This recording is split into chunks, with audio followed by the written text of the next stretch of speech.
অলৌকিকের সন্ধানে, ভয় যেখানে সত্যি হয়। আমি সৌম্য, আর আমি রয়েছি রণদীপ আপনাদের সঙ্গে।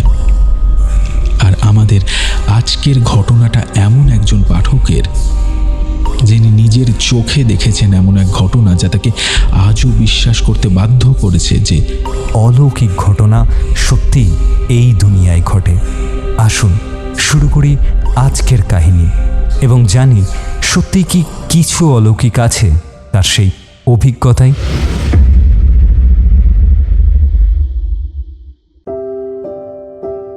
নমস্কার, আমি সৌম্য। টিম অলৌকিকের সন্ধানের পক্ষ থেকে আপনাদের সকলকে জানাই শারদীয়ার প্রীতি ও শুভেচ্ছা। আশা করি পুজো আপনাদের ভালোই কাটছে। সেই সঙ্গেই বলে রাখি, পুজোর এই ব্যস্ততার মধ্যেও যারা সময় বের করে আমাদের শুনছেন, তাদের উদ্দেশ্যে আমাদের পক্ষ থেকে রইল অসম্ভব ভালোবাসা এবং আমরা চাইব তোমরা এভাবেই আমাদেরকে ভালোবেসে যাও। আজকে আমাদেরকে যিনি তার অভিজ্ঞতার কথা জানিয়েছেন তার নাম হলো ইন্দ্রনীল ভট্টাচার্য।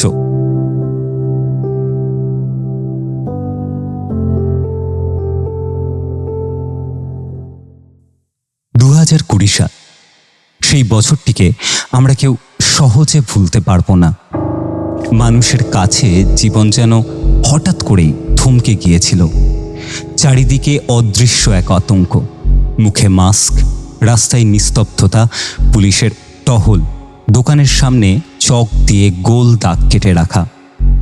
যেন লাইন মানা আর সামাজিক দূরত্ব বজায় রাখা আমাদের একমাত্র বাঁচার উপায়। সন্ধ্যা নামলেই কড়া কারফিউ, দোকানপাট আগেই বন্ধ, বাইরে বেরোনো মানেই ভয় আর সন্দেহের দৃষ্টি। আমাদের এলাকা তখন অরেঞ্জ জোন ঘোষিত হয়েছে। কলকাতার উত্তর দিকের পুরনো একটি পাড়া, যেখানে প্রতিটি বাড়ির সঙ্গে কিছু না কিছু স্মৃতি জড়িয়ে থাকে। রথযাত্রা এলেই এখানে এক ধরনের উৎসবের আবহ তৈরি হয়। বহু বছর যে রথের মেলা আর শোভাযাত্রা দেখতে মানুষ ভিড় করে, সেটি 2020 সালে প্রথমবারের মতো সম্পূর্ণ বন্ধ রাখার সিদ্ধান্ত নিল স্থানীয় কমিটি। আমার মা সেই সিদ্ধান্তে খুবই মুষড়ে পড়েছিলেন। তিনি জগন্নাথ দেবের এক নিষ্ঠ ভক্ত। প্রতি বছর পাড়ার রথযাত্রায় অংশগ্রহণ করাটা যেন তাঁর জীবনের এক অঙ্গ। মন্দির থেকে রথের পথে যাওয়া, মহাপ্রসাদ সংগ্রহ আর মহারাজের দর্শন না হলে তাঁর দিন সম্পূর্ণ হতো না। সেদিন সকাল থেকেই মাকে অদ্ভুত নিস্তব্ধ দেখাচ্ছিল। বারবার বলছিলেন, কি আর করব, এমন রথযাত্রা তো জীবনে দেখিনি। বাড়িতে আমরা 3 জন, আমি, মা আর বাবা। বাবা সেদিন অফিসে জরুরি মিটিংয়ে ছিলেন অনলাইনে। আমি নিজের ঘরে ল্যাপটপে একটা ওয়েব সিরিজ দেখছিলাম। মা রান্নাঘরে ব্যস্ত থেকেও মাঝে মাঝে জানলার ধারে গিয়ে নিচের রাস্তাটা দেখছিলেন, যেন কোনোভাবে রথযাত্রার ঘণ্টা বা ঢাকের শব্দ কানে আসে কিনা। সন্ধে তখন 6টা বাজছে বোধ হয়। ফ্ল্যাটের ডোরবেল বেজে উঠল। আমরা সবাই চমকে উঠলাম। সেই সময় বাজার হাট খুব কম হচ্ছিল। ভাইরাসের ভয়ে অধিকাংশ মানুষ অনলাইন ডেলিভারিতেই নির্ভর করছিল। আমাদেরও তেমনই অভ্যেস হয়েছিল। চাল, ডাল, সবজি সবই অ্যাপে বুকিং করে আসতো। আমি প্রথমে ভাবলাম হয়তো অনলাইন গ্রসারির ডেলিভারি এসেছে। দরজা খুলে আমি থমকে গেলাম। আমার সামনে দাঁড়িয়ে আছে একটি ফুটফুটে মেয়ে। বয়স হবে আনুমানিক 5-6 বছর। গায়ের রং উজ্জ্বল গম গোলাপি, চোখ দুটি যেন নক্ষত্রের মতো দীপ্ত। ছোট্ট শরীরে লাল হলুদ রঙের পোশাক, চুলের ছোট্ট খোঁপা, দুহাতে ধরা একটি ক্ষুদ্র কাঠের রথ, যার গায়ে তেল রঙের মতো উজ্জ্বল রং, আর উপরে ছোট্ট কাপড়ের ছাউনি। মিষ্টি গলায় বলল, এলো প্রসাদ। আমি কিছু বলতে পারলাম না।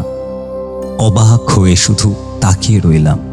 তার পিছনেই দাঁড়িয়েছিল আরও 2টি বাচ্চা ছেলে, বয়স 8 থেকে 10-এর মধ্যে। তাদের পরনে সাধারণ পোশাক, একজনের ধুতি গেঞ্জি আর একজনের হাফ প্যান্ট শার্ট। তিনজনের চোখেই অদ্ভুত এক দীপ্তি, যেন কোনো গ্রামীণ রথযাত্রার শিশু সেবায়েতেরা হঠাৎ শহরে এসে হাজির হয়েছে। আমি মাকে ডাক দিলাম, মা এখানে এসো তো। মা রান্নাঘর থেকে বেরিয়ে এলেন। ততক্ষণে আমি ওয়েব সিরিজের কথা ভেবে আবার ঘরে ঢুকে গিয়েছি। মা দরজায় দাঁড়িয়ে বাচ্চাটির হাত থেকে প্রসাদ নিতে নিতে হেসে বললেন, বাবা কত নেবে বলো তো? বাচ্চাটিও মিষ্টি গলায় উত্তর দিল, দেন না, 10-20 টাকা দেবেন। মা তখন আমার ঘরে এসে বললেন, তোর কাছে 20 টাকা আছে, বাচ্চাটাকে দি। আমি ওয়ালেট থেকে টাকা বার করে দিলাম। মা আবার দরজায় গিয়ে বাচ্চাদের টাকা দেবেন, এই ছিল পরিকল্পনা। হঠাৎই শুনতে পেলাম মায়ের কণ্ঠ, এ কি, কোথায় গেলি তোরা? আমি ছুটে গেলাম, দেখি দরজার সামনে কেউ নেই। মা দাঁড়িয়ে আছেন, হাতে 20 টাকার নোট, আর তাঁর চোখে স্পষ্ট অবাক ভাব। আমি বললাম, কি হয়েছে? মা বললেন, এই তো একটু আগেও দাঁড়িয়েছিল, প্রসাদ দিল, আমি 20 টাকা নিতে তোর ঘরে গেলাম না, আবার যখন ফিরে এলাম অথচ দেখছি এখন আর কেউ নেই। আমরা দুজনে তখন তাড়াহুড়ো করে ফ্ল্যাটের সিঁড়ি দিয়ে নিচে নেমে এলাম। হয়তো ওরা অন্য ফ্ল্যাটে গেছে। এই ভেবে একে একে সব ফ্ল্যাটের দরজা টোকালাম। আমাদের পাড়ার অবাঙালি প্রতিবেশীরাও অবাক হয়ে বললেন, না, এমন কোনো বাচ্চা তো এদিক ওদিক যায়নি। বিল্ডিংয়ের বাইরে বেরিয়ে মেন রোড পর্যন্ত গেলাম। সন্ধ্যার আলো ফিকে হয়ে এসেছে, চারপাশে শুধুই নিস্তব্ধতা। রাস্তার ধারে কোনো ছোট্ট রথ নেই, কোনো বাচ্চাদের দলও নেই। মাস্ক পরে 2-1 মানুষ দ্রুত পা চালিয়ে যাচ্ছে, যেন সবাই ঘরে ফিরতে চাইছে। আমরা দুজনে হন্যে হয়ে খুঁজলাম, কারোর চোখে পড়েনি সেই 3টে শিশু। কোথায় যেন মিশে গেছে, অদৃশ্য হয়ে গেছে, যেন বাতাসে মিলিয়ে গেল। বাড়ি ফিরে এসে মা দীর্ঘশ্বাস ফেললেন। হাতে ধরা 20 টাকার নোটটি যেন আরো ভারী হয়ে উঠল। তাঁর চোখে জল। তিনি বললেন, আমি তো রথযাত্রার প্রসাদ ভেবেই নিয়েছিলাম, এত ছোট ছোট বাচ্চা, এরা গেল কোথায়? আমি নিজেও হতবুদ্ধি হয়ে গেলাম। পুরো ঘটনাটা মাত্র কয়েক মিনিটের ব্যবধানে ঘটল। আমরা কেউ ঠিক করে বুঝেই উঠতে পারলাম না কিভাবে, কখন, কোথায় 3টে শিশু এমন অদৃশ্য হয়ে গেল, যেন ছিলই না। আমাদের ফ্ল্যাটে সেই রাতে আর কোনো কথা হয়নি।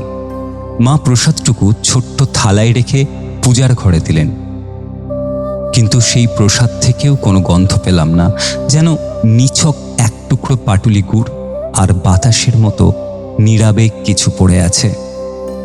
পরদিন সকালে পাড়ার কিছু বয়স্ক মানুষকে ঘটনাটি বললাম। তারা শুনে বলল, বাবা, এবছর রথযাত্রা হয়নি বটে, কিন্তু দেবদেবীর লীলা কে বোঝে? হয়তো জগন্নাথ দেব স্বয়ং প্রসাদ পাঠিয়েছেন তোমাদের ঘরে। কেউ বলল, মাঝে মাঝে পুরনো কলকাতার কিছু পাড়ায় এরকম অলৌকিক ঘটনা হয় বটে, বিশেষ করে কোনো উৎসবের দিনে। হয়তো ওরা মানুষ ছিল না। কিন্তু আমার মন তেমন কথা মানতে চাইল না। হতে পারে এটা নিছক একটি কাকতালীয় ঘটনা।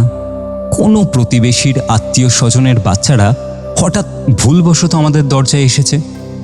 কিন্তু আবার ভেবেছি, আমরা তো তখনই খুঁজতে গিয়েছিলাম, মেন রোড পর্যন্ত ছুটে গিয়েছিলাম। কেউ দেখেনি। 3টে বাচ্চা, একটা ছোট্ট রথ, সব মিলিয়ে এমন দৃশ্য কেউ না দেখার কোনো উপায় আছে? আজও যখন রথযাত্রা আসে, সেই ঘটনার কথা মনে পড়ে। 2020 সালের সেই সন্ধ্যা, সেই 3টে ছোট্ট প্রাণীর রহস্যময় আগমন আর হঠাৎ অদৃশ্য হয়ে যাওয়া। মনে হয় যেন কোনো অদৃশ্য হাত এসে আমাদের জীবনে একটুখানি অলৌকিকতার ছোঁয়া দিয়ে গেছে। আমার মা এখনো মাঝে মাঝে বলেন, দেখিস, ওরা হয়তো দেবদেবীর দূত ছিল। আমি নীরব থাকি। হয়তো তাই, হয়তো আবার এরও কোনো বাস্তব ব্যাখ্যা আছে, কিন্তু আমরা কেউ তা খুঁজে পাইনি। আজ এত বছর পরেও সেই ঘটনার প্রতিটি মুহূর্ত আমার চোখের সামনে ভাসে। ফ্ল্যাটের ডোরবেল, দরজা খুলে ফুটফুটে সেই মেয়ে, ছোট্ট কাঠের রথ, প্রসাদের থালা, আর তারপরে শূন্য সিঁড়ি আর নিস্তব্ধ রাস্তায় হন্যে হয়ে খোঁজা, সব যেন কালকের ঘটনা। যদি কেউ আমাকে জিজ্ঞাসা করে, তুমি কি ভূতে বিশ্বাস করো, আমি সরাসরি কিছু বলবো না, শুধু বলি আমার জীবনে একদিন এমন কিছু ঘটেছিল যার কোনো যুক্তিসঙ্গত ব্যাখ্যা আমি আজও পাইনি। ইতি ইন্দ্রনীল ভট্টাচার্য। অসংখ্য ধন্যবাদ ইন্দ্রনীল ভট্টাচার্যকে এই রকম একটি তার জীবনের অলৌকিক অভিজ্ঞতার কথা আমাদের সঙ্গে শেয়ার করে নেওয়ার জন্য। আমি সৌম্য এবং আপনারা শুনছেন অলৌকিকের সন্ধানে, ভয় যেখানে সত্যি হয়।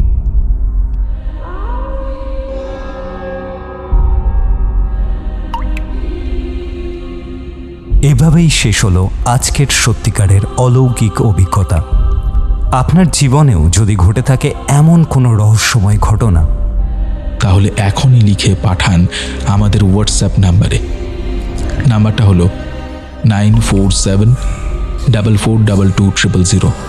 আরেকবার বলে দিই, 9474422000।